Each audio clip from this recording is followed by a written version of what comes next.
వి gold trusted gold buyers తాకట్టులో ఉన్న బంగారాన్ని విడిపించి ఈ రోజు ఉన్న మార్కెట్ ధరకే కొనబడను. మరిన్ని వివరాలకు సంప్రదించండి 77107720. మాజీ హోంమంత్రి మహమ్మద్ అలీ గారు ఉన్నారు, మాట్లాడదాం. జరుగుతున్న పరిణామాలు ఆప్కు ఎట్లా అనిపిస్తూ ఉంది చూస్తూ ఉంటే? ఎందుకంటే మీరు హోమ్ మినిస్టర్ ఉన్నారు, హోమ్ మినిస్టర్ చేసారు, వరుసగా కేసులు ఎట్లా ఉంది? ల్యాండ్ ఆర్డర్ మొత్తం నష్టమైంది. ఇప్పుడు హోమ్ మినిస్టర్ లేదు, రివ్యూ మీటింగ్ లేదు. రేవంత్ రెడ్డి గారు హోమ్ మినిస్టర్ ఆయన ఛార్జ్ ఉన్న ఆయన దగ్గర ఉంది. ఇప్పుడు 1 year కంప్లీట్ అయింది. ఇప్పుడు ముస్లిం మినిస్టర్ లేదు, క్రిమినల్ రైట్స్ జరుగుతుంది, झगड़ा పంచాయత్ ఎక్కువ అవుతుంది, ట్రాఫిక్ మొత్తం జామ్ అవుతుంది, బంపర్ టు బంపర్ నడుస్తుంది. పబ్లిక్ చాలా పరేషాన్ ఉన్నారు. ఇప్పుడు ఇంతకుముందు కేసీఆర్ గవర్నమెంట్ ఇంత మంచిగా ఉంది, ఇప్పుడు ఎట్లా జరుగుతుంది అంటే అందరూ మీ సర్వే చేయాలి. నాతో మాట్లాడితే నేను బీఆర్ఎస్ పార్టీలో తప్పకుండా బీఆర్ఎస్ కోసం మాట్లాడతా, జనరల్ పబ్లిక్తో మాట్లాడితే మీకు ఐడియా వస్తుంది. ఎగ్జాక్ట్లీ. కానీ హోమ్ మినిస్టర్గా ఉన్నారు, పనిచేస్తారు. కేసుల విషయంలో మీ పార్టీ ఆరోపణ చేస్తూ ఉంది, అక్రమ కేసులు అనేటువంటిది. నిజంగానే అట్లా అనిపిస్తూ ఉందా సిచ్యువేషన్? కేటీఆర్ గారి పైన కానీ మీ పార్టీ నాయకులపైన వరుస కేసులు. ఈ పార్టీ మా తెలంగాణ రాష్ట్ర సమితి పార్టీ మూమెంట్ పార్టీ ఉంది. ఈ పార్టీ పవర్ కోసం ఫామ్ చేసిన పార్టీ లేదు, తెలంగాణ కోసం ఫామ్ చేసిన పార్టీ ఉంది. 2001లో కేసీఆర్ గారు ఒకటి ఎజెండా, మా తెలంగాణ మనకు కావాలి. ఆ కోసం ఆయన చాలా పోరాటం చేశారు. చాలా టైం జైలుకు పోయినా, చాలా టైం వచ్చిన మా క్యాడర్ జైల్లో అంటే ఎవరితో భయం లేదు. కేసీఆర్ మీద ఎలిగేషన్ పెడుతున్నారు. ఆయన మున్సిపల్ మినిస్టర్ ఉన్నాయి. సిటీకు ఎట్లా డెవలప్ చేయాలి? ఈరోజు దుబాయ్లో కార్ రేసింగ్ లేదు, మీ దగ్గర హైటెక్ సిటీ పోతే అంటే దుబాయ్ से भी ముందు పోయినా. ఇది ఎంత అమెరికా से ఒక మంచి వచ్చిన స్టేట్మెంట్ ఇచ్చారు, టీవీలో వచ్చారు.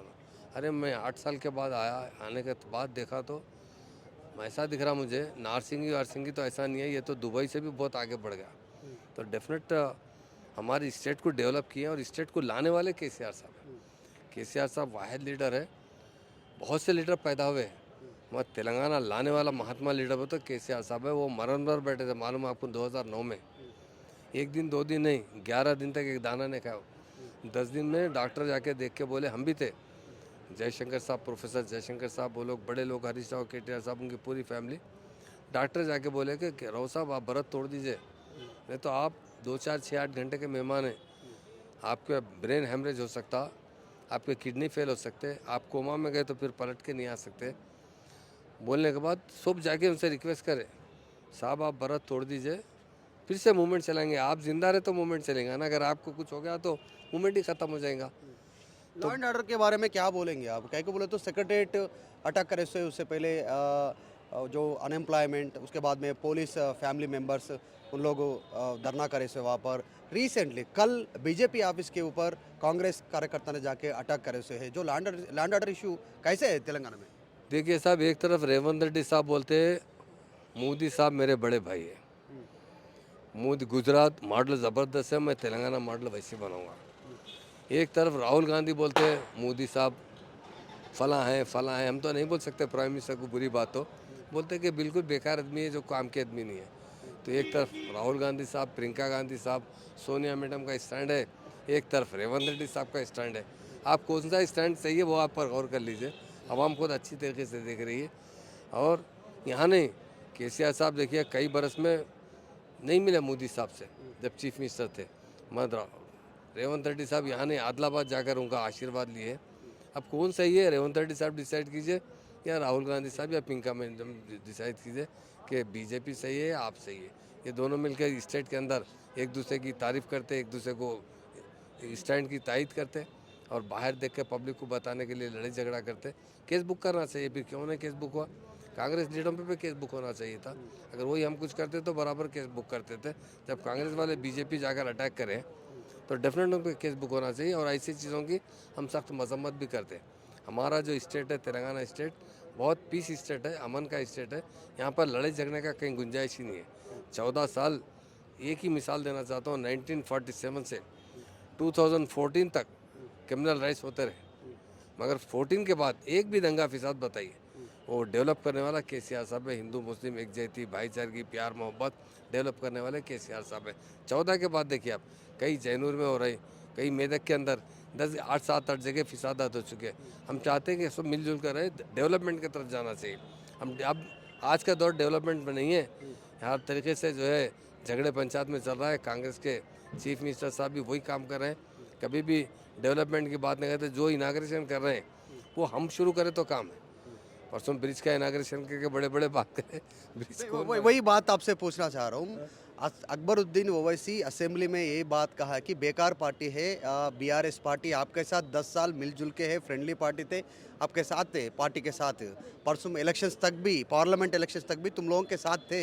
आज बेकार पार्टी बोल रहे, फैमिली पार्टी बोल रहे, आप ये बात पे क्या कहेंगे? मैं ये कहूँगा अकबर हुसैन हो या असदुद्दीन ओवैसी के पुराने बयान जरा एक बार निकाल के देख लीजिए। आजकल तो मीडिया में एक सेकंड में मारो क्लिक आ जाता है।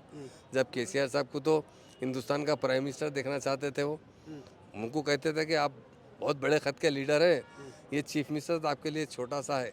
और आप जिस तरह खासतौर से माइनॉरिटीज़ के लिए रेजिडेंशियल स्कूल खोले, शादी मुबारक स्कीम लाए, बेवाओं को पेंशन दे रहे हैं, लैंड ऑर्डर जिस तरह अच्छा कंट्रोल कर रहे हैं, उसके लिए हम आज तक ऐसा चीफ मिनिस्टर नहीं देखे, उन्हीं के वर्ड से। फिर इस बात पलटाने की वजह क्या है? क्या को आज बात पलटा दी? जो पावर में जो पार्टी है उसी के साथ रहते होंगे। हमारा वो तो उनकी पार्टी का डिसीजन, हम क्या बोल सकते हैं उनके बारे में। रीजन क्या होगा? जो पावर में है ठीक है, रीजन क्यों इतना हार्श वर्ड्स बीआरएस के ऊपर बोलने का क्या है, क्या वजह है? शायद चीफ मिनिस्टर को खुश रखना चाहते हैं, रेवंत रेड्डी साहब को खुश रखना चाहते हैं। शायद उनके क्या क्या स्टेट के अंदर क्या क्या चीज़ों के डेवलपमेंट की ज़रूरत है, क्या काम है, वो भी पुराने लीडर्स हैं और उनकी हिस्ट्री है। उससे पहले देख लीजिए आप, उनके स्टेटमेंट देख लीजिए, केसीआर साहब के बारे में बताते थे कि मोहम्मद अली जी, इलेक्शन की टाइम पे आप भी देखे, जनता भी देखे तेलंगाना का, एक बात कहे थे रेवंत रेड्डी जी ने असदुद्दीन ओवैसी को, पैजामा नहीं है काकी नेक्करे, शेरवानी के नीचे पैजामा नहीं है काकी नेक्करे, आरएसएस का आदमी है बोल के। उन्होंने भी बोला कि आरएसएस का अन्ना है बोल के बोले। सो है बात, सब जानता है, सब जानते हैं। फिर आज रेवंत रेड्डी ने परसों अब बोले फ्लाईओवर ओपनिंग के टाइम पे रेवंत रेड्डी ने ये बात कहा है कि मेरा बचपन का दोस्त है। रेवंत रेड्डी साहब इस वक्त सिर्फ तारीफ में लगे हुए हैं, डेवलपमेंट में कुछ नहीं है। जो वायदे करे उन्होंने 6 गारंटी दिए, रेवंत रेड्डी साहब 7 गारंटी दिए। आज जाकर वो लोग दिल्ली में कह रहे हैं तेलंगाना के अंदर लाखों लोगों को, लाखों महिला को पेंशन आ रहा है, पूरे 6 गारंटी पर अमल आवरी कर रहे हैं। मैं यही पूछना चाहता हूँ राहुल गांधी साहब को, आप महाराष्ट्र में फेल हो चुके हैं, इधर पंजाब में फेल हो चुके हैं, फिर आगे भी जाके दिल्ली में भी फेल हो जाएंगे। पहले आप पूछ लीजिए, या आपका इंटेलिजेंस है तो उसको भिजाइए, जो आपके पर्सनल लोग हैं उनको भिजाइए। 1 रुपया भी किसी महिला को नहीं मिला, एक स्कीम पे इम्प्लीमेंट नहीं हुआ, खाली वो बसेस थोड़े से दिए, उसमें भी लोग परेशान हैं। बीवी बस में बैठ जा रही, मर्द वही बस स्टैंड पर जा रहा, दूसरी बस तीसरी बस पकड़े तक जो है काफ़ी परेशानी हो रही। ये गवर्नमेंट जिस तरह चल रही है ना, ये अमल नहीं कर रही है, ये खाली प्रोपेगेंडा करके चला रही है। और इसलिए वो लोग अमल छोड़कर रेवंत रेड्डी साहब रिवेंज पॉलिसी पे जा रहे हैं। इसका गलत है, हम सब बताते हैं। हम भी जब कांग्रेस के साथ, हम खुद जब होम मिनिस्टर थे, हमेशा जहान रेड्डी साहब को बहुत रिस्पेक्ट देते थे। आप पूछिए उनसे, हम फ़ोन करके कभी अगर ऐसा हुआ तो हम पूछते थे उनसे कि सीनियर लीडर है, आप बताइए।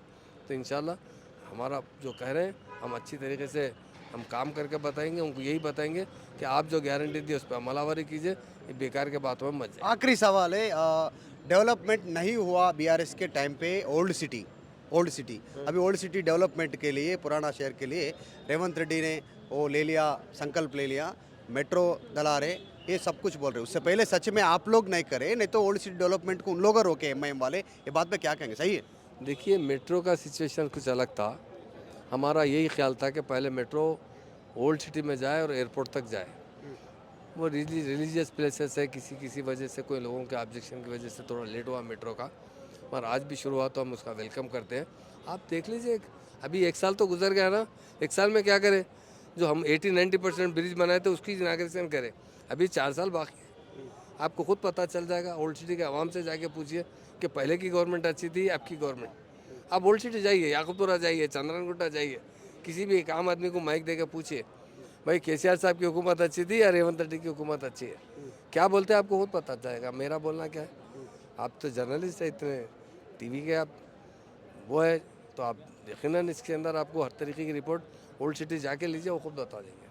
फाइनल साथ छोड़ दिए तुम लोगों के साथ, अब रेवंत रेड्डी के साथ है असदुद्दीन ओवैसी, 4 साल भी उनके साथ रहेंगे शायद फ्यूचर में। फिर भी अगर आप लोगों के साथ फ्यूचर में रहने को कोशिश करें तो आप लोग एक्सेप्ट करेंगे? फिर इतने बातें बोले, वो तो पार्टी का हाईकमांड डिसाइड करेगा, केसीआर साहब डिसाइड करेंगे आगे कैसा होगा, उसके बारे में वही बता सकते हैं आपको। हम इतना ज़रूर बताएंगे, हमारे केसीआर साहब के वैसा लीडर दुनिया में बहुत कम पैदा होते हैं। आपका एक पर्सनल कमेंट आपके तरफ से पूछना चाह रहा हूँ, पॉलिटिकल नहीं, असदुद्दीन ओवैसी एमआईएम पार्टी का सही आदमी है पॉलिटिकली?